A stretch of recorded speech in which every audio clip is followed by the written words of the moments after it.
Good morning, ladies and gentlemen, and welcome to the United States Navy Memorial. On December 7th, 1941, 2,335 service members and 68 civilians died in an attack on U.S. forces at Pearl Harbor and elsewhere on the island of Oahu, Hawaii, forcing the United States to enter a war in the Pacific. Today, during this 82nd anniversary of that date of infamy, we take this opportunity to honor and remember those who perished on that day. Guests, please remain seated for the march on of the 56 state and territorial flags and honors cordon for our official party.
Our host for today's ceremony is Captain David Adams, United States Navy, Deputy Commandant of Naval District, Washington.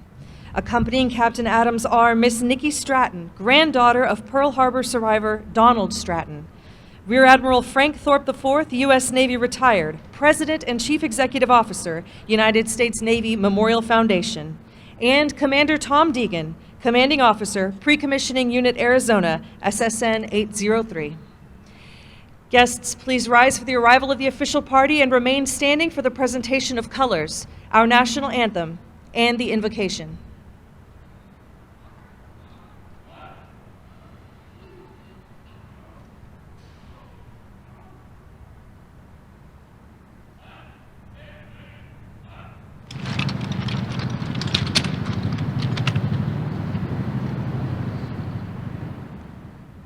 Advance the colors.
Post the colors.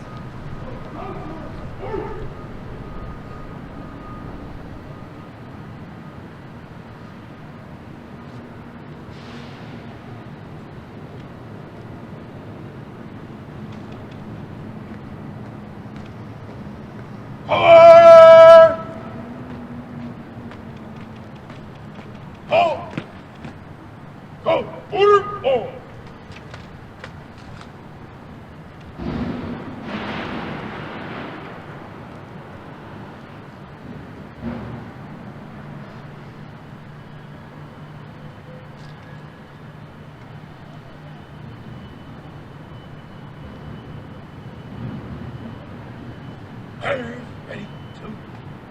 Colors ready, cut. Colors just in her tray.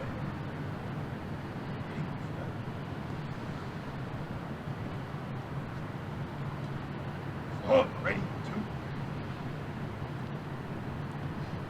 Ladies and gentlemen, Captain David Stroud, Chaplain Corps, United States Navy, will now offer the invocation.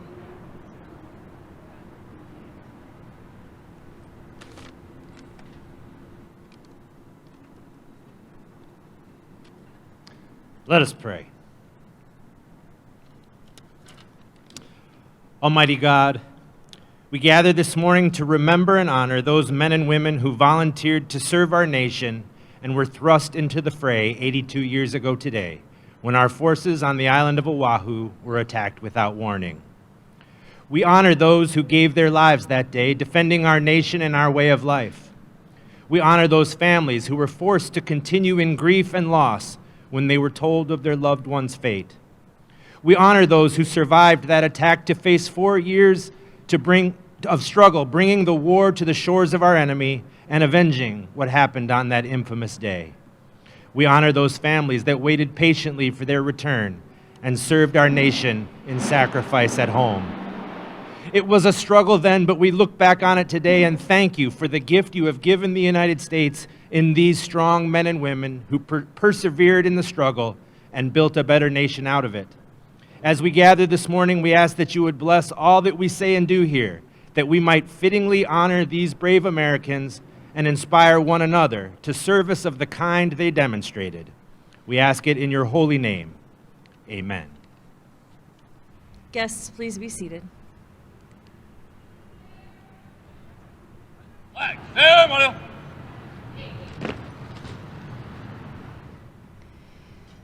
And now please join me in welcoming Rear Admiral Frank Thorpe IV, U.S. Navy retired, President and Chief Executive Officer, United States Navy Memorial Foundation. Good morning. Thank you all for joining us. Chaplain Stratton, thank you very much for that benediction, such an appropriate beginning to such a solemn day. Thank you very much. Captain Adams, thank you for hosting us this evening, or this morning, as a senior officer here. Thank you very much. And we're also joined by two people on the dais who you will hear from. Nikki Stratton, the ship sponsor for SSN 803, and the daughter of an American hero. And also Commander Degan, the commanding officer of pre-commissioning unit, USS Arizona. It's an honor for both of you, for both of you to be here today. We're also joined today by an amazing group of people, both in person and online. I'd first like to point out the wonderful ceremonial guard and the state flags that are here today. These men and women represent the future of our country. And I first and foremost would like to welcome you all here and thank you for being a part of this celebration.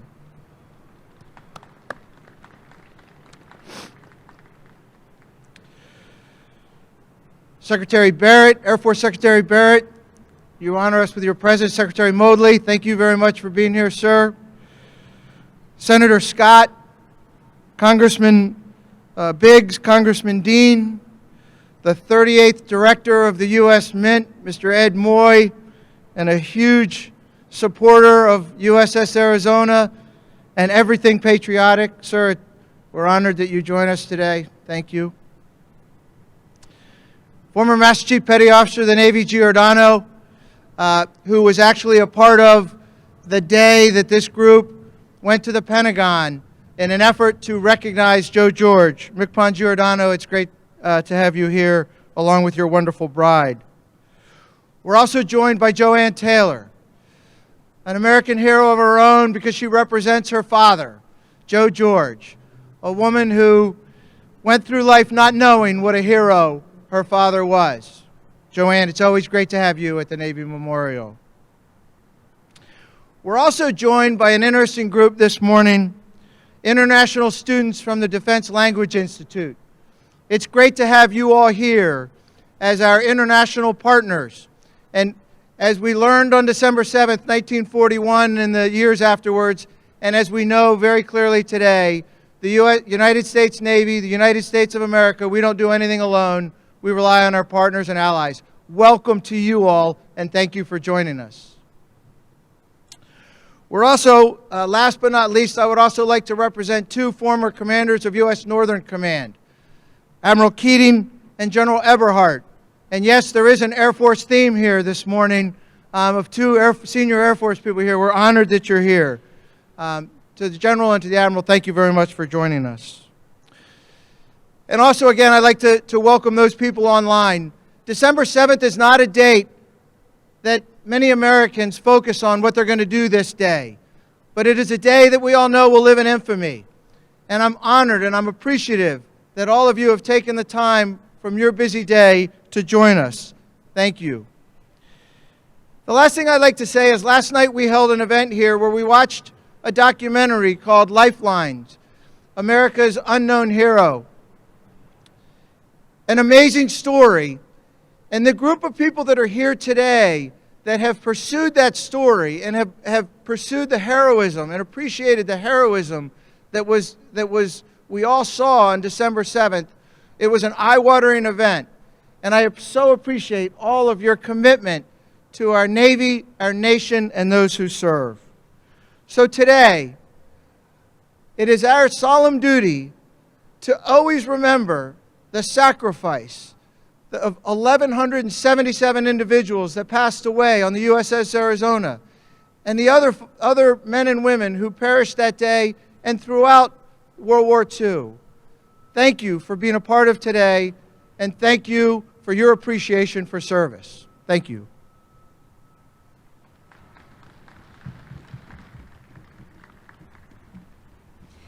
It is now my pleasure to introduce Commander Tom Degan, Commanding Officer, Pre-Commissioning Unit Arizona, SSN 803.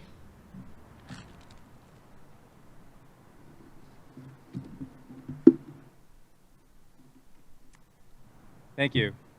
Good morning. It is an absolute honor to be part of the ceremony today at the United States Navy Memorial. Rear Admiral Thorpe, thank you for inviting me to speak today. I'm honored to take part in this special ceremony to honor our nation's past on December 7th, Pearl Harbor Day. Ms. Stratton, thank you for being here today and for making a lifelong commitment to help forge the future of the submarine Arizona and her crew, just as your grandfather, Donald Stratton, committed himself to the crew of Battleship Arizona over 82 years ago. The memory of that fateful day in December of 1941 is one drenched in blood, sweat, and tears of our shipmates. The gallant men of Battleship Arizona ultimately fought through that tragic day with acts of heroism and valor, many of which were never captured in much-deserved award citations. Their actions that day epitomize our Navy's motto of honor, courage, and commitment. Their selfless dedication to those core values set an example for us all. That is the legacy, the unique thumbprint that every sailor on Battleship Arizona has passed to the next crew honored to share its name, the Arizona submarine crew that we established this year and that I am the commanding officer of. Pre-Commissioning Unit PCU, Arizona, SSN 803, is a new construction Virginia-class fast attack submarine being built in Electric Boat in Groton, Connecticut. It is also the first submarine to be equipped with the Virginia Payload Module. This July, we stood up our command in an honor, and it was an honor for us to be the initial crew of PCU Arizona. Not since the famous battleship USS Arizona BB-39 has there been a warship named after the great state of Arizona, and it is not lost on us that we are the first Arizona crew since that fateful day at Pearl Harbor on December 7th, 1941, the day that will live in infamy. Following our nation's thrust into World War II, the submarine force played a crucial role in avenging the Japanese attack on Pearl Harbor. After the Pacific Fleet was brought to its knees, the submarine force took the fight to the Empire of Japan, helping to turn the tide of the war in the Pacific. Submarines such as USS Barb, SS-220, USS Wahoo, SS-238, and the USS Tang, SS-306, led the way and left many of us awestruck by their stories of heroism and valor. Their stories are so courageous, they continue to humble the most capable submariners in today's force. Even to this day, the submarine force's historic influence in Pearl Harbor continues, with the World War II submarine USS Bowfin, SS-287, as it stands watch across from Pearl Harbor over her fallen shipmates on the battleship Arizona. The Bowfin was nicknamed the Pearl Harbor Avenger. She went on 9 war patrols, sinking over 20 ships, totaling over 70,000 tons, and after completing her mission, she would stand watch over Arizona for years to come. This provides relevance to the next warship Arizona is a fast attack submarine, which will be ready to take the fight to any enemy around the globe if called upon. In addition to this rich history, my boat is also proud of being the first Virginia-class submarine with the unique Virginia Payload Module, the VPM, to eventually enter the fleet. The Virginia Payload Module is a new module located in the center of the submarine, providing us with more than 3 times the amount of firepower than the current Virginia-class submarine design, making this submarine one of the most lethal fast attack submarines ever built. Since we've established the command this summer, our crew consists primarily of an engineering department and an executive department. As the construction process continues, we will grow with additional manning increments, leading to a final crew size of about 130 sailors. This sequence plan will ensure that our sailors are at peak readiness as the construction process is completed, culminating in sea trials, commissioning, and the delivery of the first VPM Virginia-class fast attack submarine, the USS Arizona, to the fleet. We look forward to growing this command over the next few years, and as we work with Electric Boat in the construction of PCU Arizona continues. Electric Boat is a private shipyard based in Groton, Connecticut, and is the lead shipyard contracted to build submarines for the United States. Over the next few years, Electric Boat will have portions of our boat ready, and we will focus on testing and taking control of our submarine, eventually taking PCU Arizona to sea. We are all very proud to be part of the next warship to be named after both the Grand Canyon State and the next naval warship after USS Arizona BB-39. We work every day with the memory of the fallen shipmates that came before us and will continuously work to ensure their legacy is never forgotten and its heritage is embedded into our culture and in our submarine. May we always remember those who gave the ultimate sacrifice on the battleship Arizona and in Pearl Harbor that day, and may God bless those serving today, the submarine force, the Navy, and our nation. Thank you.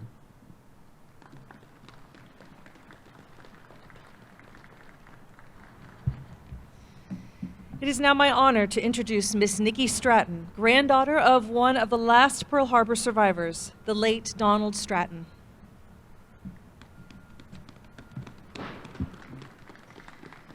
Good morning, ladies and gentlemen. Admiral Thorpe, thank you so much for the invitation to speak on this special place, on this solemn day, to honor and remember those who fought, bled, sacrificed, and survived the attacks on Pearl Harbor on December 7th, 1941. It's humbling, and I'm grateful to you all who have chosen to be here today. At times, we are inclined to think that there is nothing new in this world, and we have reached the end of history. Fortunately, history is made every day, sometimes by those who do good, and sometimes by those who do evil. And all too often, history repeats itself. With recent conflicts in the Pacific and Middle East dominating news headlines, tensions in many places resemble the world as it was 82 years ago. While technologies have advanced from battleships and single-engine SBD Dauntless planes to nuclear-powered submarines and unmanned aerial drones, one thing remains the same. The United States military, and in particular the United States Navy, is shouldering the load to provide stability and security around the world.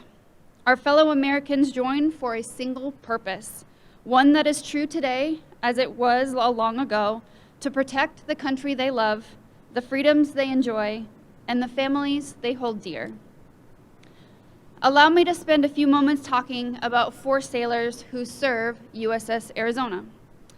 2 of these young men were born in small towns just outside Columbus, Ohio, just 30 miles apart. These 2 sailors joined the Navy after working jobs in other industries, one working on the railroad and the other working at a shipyard. They both had the same goal. They wanted to be part of something bigger.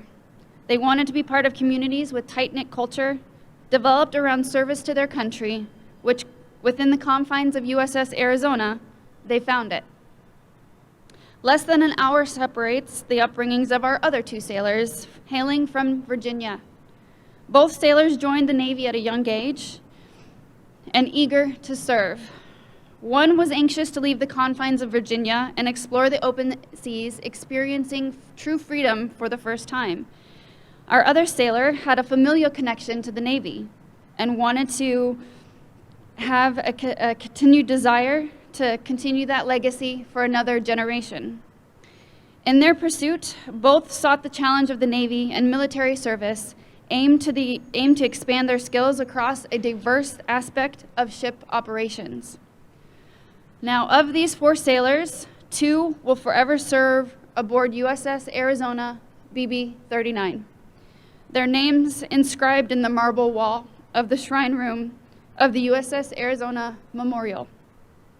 Gunner's Mate 3rd Class Frederick Franklin Sulcer from Galion, Ohio, lost aboard at 23 years of age. His remains were never recovered. Seaman 1st Class George Washington Williams lost aboard at 19 years of age. His remains were never recovered. Both men sit on eternal watch aboard USS Arizona. Now, here with us today are the two remaining sailors I spoke about, steadfastly preserving the identity of PCU Arizona as she takes shape at Electric Boat in Groton, Connecticut. Together with their crew, they are forging a new path forward while honoring their past. ETN-2 Kyle Boucher from Mount Vernon, Ohio, aged 22 years old, serving with the Arizona's Nuclear Reactors Control Division. And Lieutenant Commander Ryan Shadle from Annandale, Virginia, at the age of 33 years, serving as an engineer. Please stand so we can recognize you.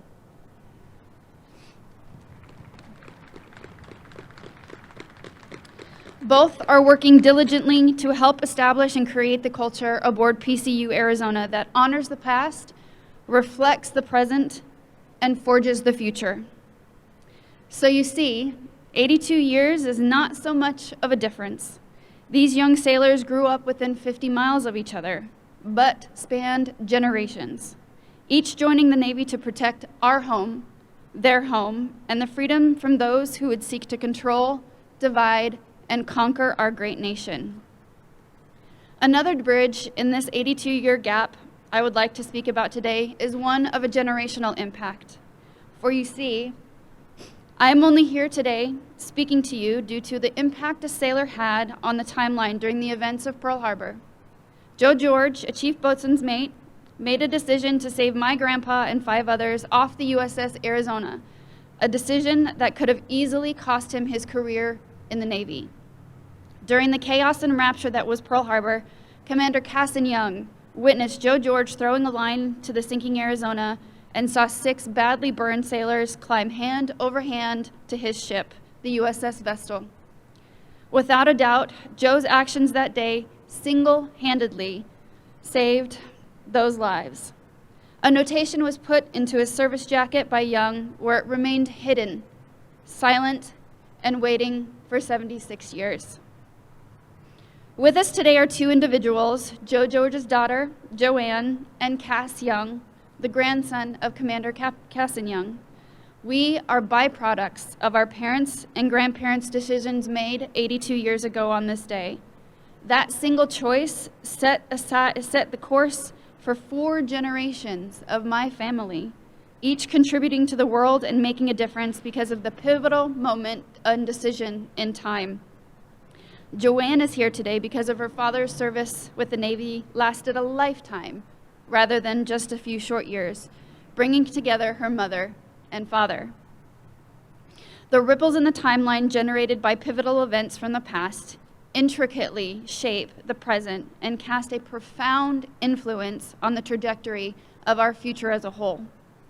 While some may argue that Pearl Harbor is outdated and lacks relevance to the present day, but the stories I've shared today underscore the contrary, revealing its enduring significance on the impact on lives, both present and future.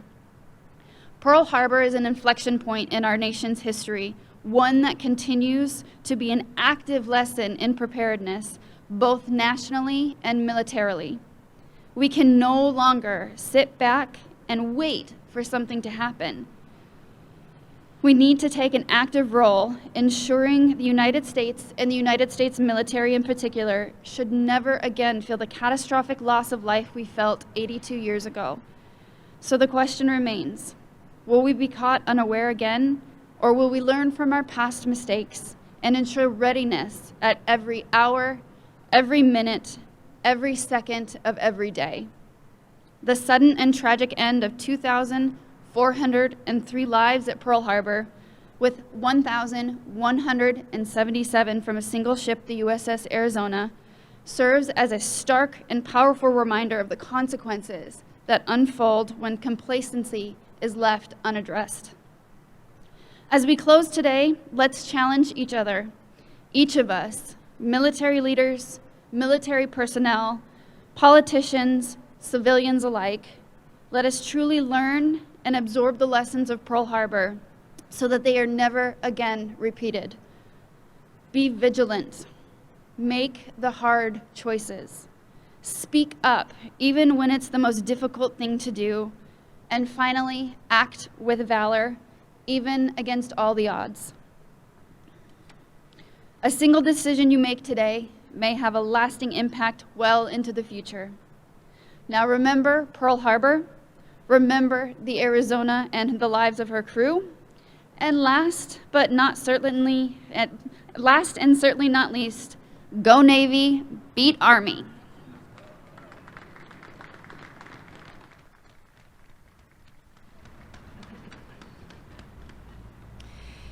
Captain Adams, accompanied by Miss Stratton, will now place a wreath in remembrance of those Americans who perished on December 7th, 1941, and for all our servicemen and women who silently remain on watch, having given their lives for our country. Flag! Flag! Harry, flag! Guests, please rise.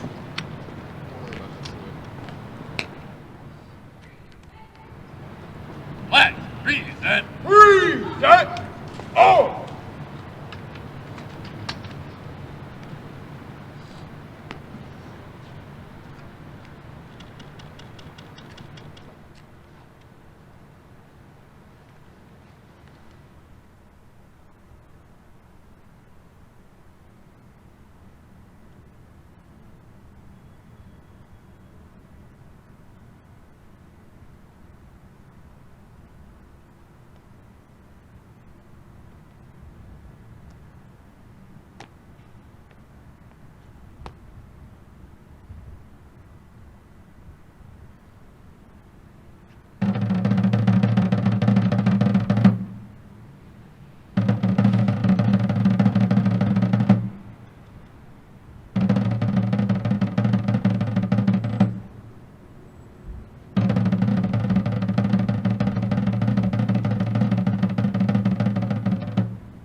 Flag! Harry!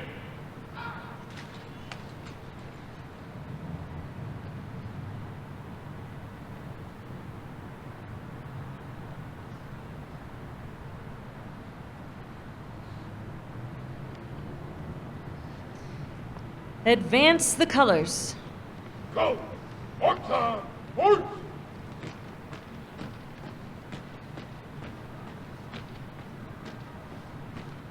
Clear! Coming! Reset! Flag! Reset!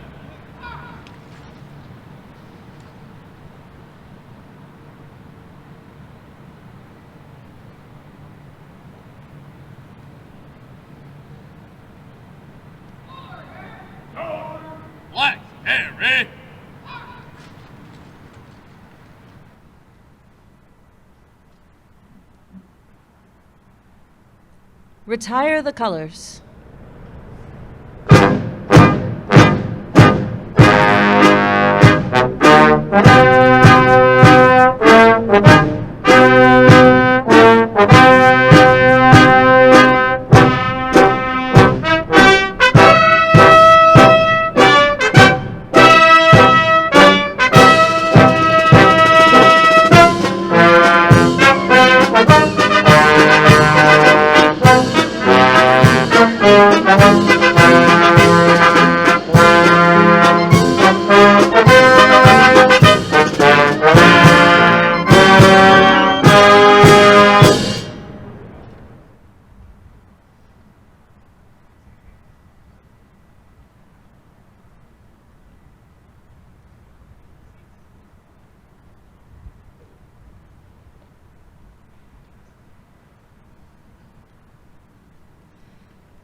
Ladies and gentlemen, this concludes our ceremony. Thank you for joining us today. Please remain in place until the honors cordon and state and territorial flags have marched off, after which you are invited to visit the Memorial Visitor Center located to my left.